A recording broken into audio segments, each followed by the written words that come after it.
You think about them constantly. You replay every conversation, every glance, every small moment of connection, searching for signs that maybe, just maybe, they feel the same way. But they don't, and somehow that knowledge doesn't make the feelings stop. If anything, it makes them more intense, more painful, more consuming.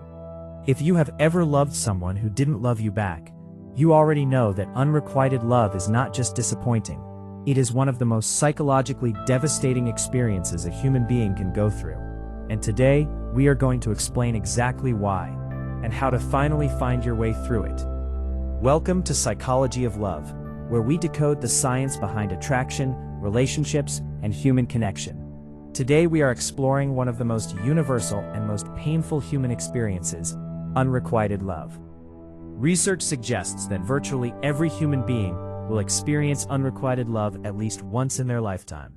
Yet despite how common it is, very few people truly understand what is happening psychologically when they are going through it. By the end of this video, you are going to understand your pain in a completely new way. And that understanding, I promise you, is the beginning of healing. Let's start with the neuroscience, because what happens in your brain during unrequited love is genuinely remarkable. Psychologist Helen Fisher at Rutgers University conducted groundbreaking brain imaging studies on people who had recently been rejected by romantic partners. What she found was extraordinary. When participants viewed photos of their rejectors, the brain regions that activated were not primarily associated with sadness or grief. They were associated with reward, motivation, and addiction. Specifically, the ventral tegmental area and the nucleus accumbens, the same brain regions that activate in cocaine addiction, lit up intensely. This means that unrequited love is not just an emotional experience, it is neurologically almost identical to drug withdrawal. When your feelings are returned, you get a hit of dopamine. When they are not returned, your brain doesn't just stop wanting that hit, it wants it more. This is why knowing someone doesn't love you back rarely makes you stop loving them. Your brain has essentially become addicted to the pursuit of their affection, and rejection, far from extinguishing that addiction, actually intensifies it.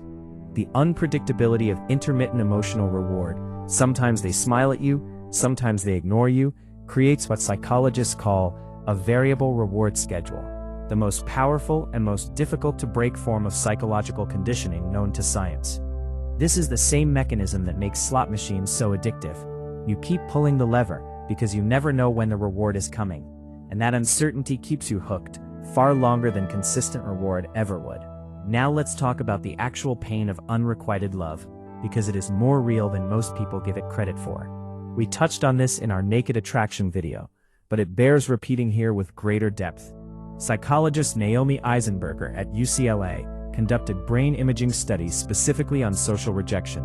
Her findings were remarkable. Social rejection activates the same neural regions as physical pain.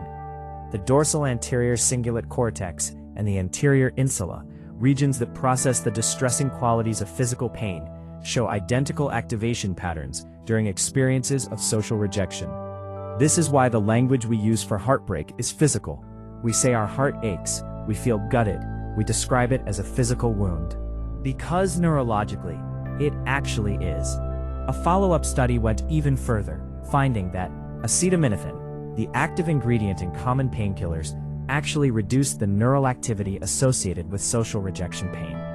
So the next time someone tells you to just get over it, it is just a crush, you can tell them with complete scientific accuracy that what you are experiencing registers in your brain as genuine physical pain. Unrequited love hurts because your brain is treating it as an injury.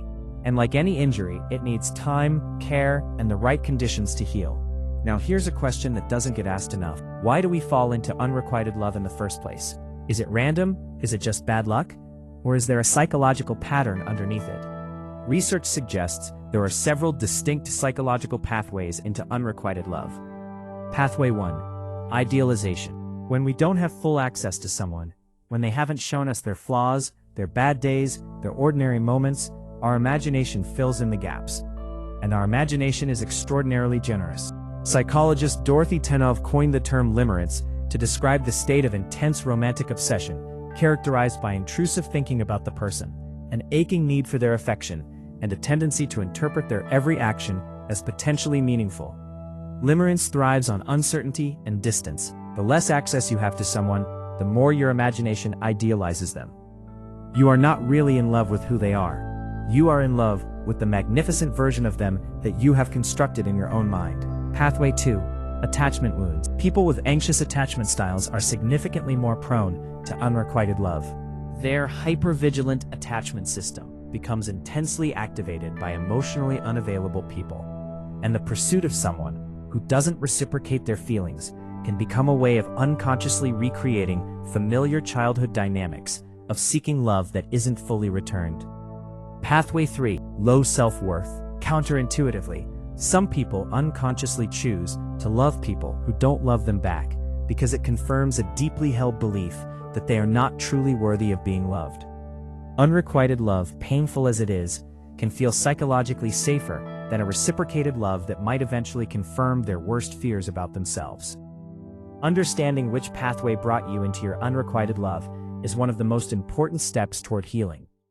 Psychologists have identified a relatively consistent emotional trajectory that most people move through during unrequited love, and understanding these stages can help you locate yourself in the process and know what comes next.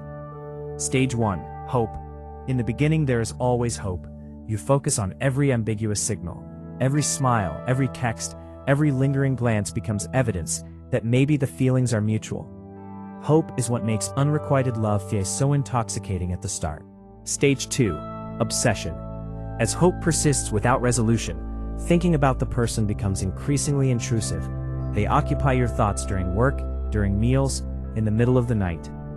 This is the limerence stage, and it can feel simultaneously beautiful and torturous. Stage 3. Confrontation with reality. At some point, reality becomes undeniable. Whether through an explicit rejection or simply the accumulating weight of evidence, you are forced to confront the fact that the feelings are not reciprocated. This is often the most acutely painful stage. Stage 4. Grief. Unrequited love involves a genuine grief process, not just for the relationship that never was, but for the future you had imagined with that person. That imagined future was real to you. Losing it is a real loss, and it deserves to be grieved properly. Stage 5. Integration and growth. With time and intentional healing, most people eventually reach a stage where the experience becomes integrated into their understanding of themselves. The pain diminishes, clarity emerges, and often, significant personal growth follows. So how do you actually heal from unrequited love, especially when your brain is essentially in addiction withdrawal? Step 1.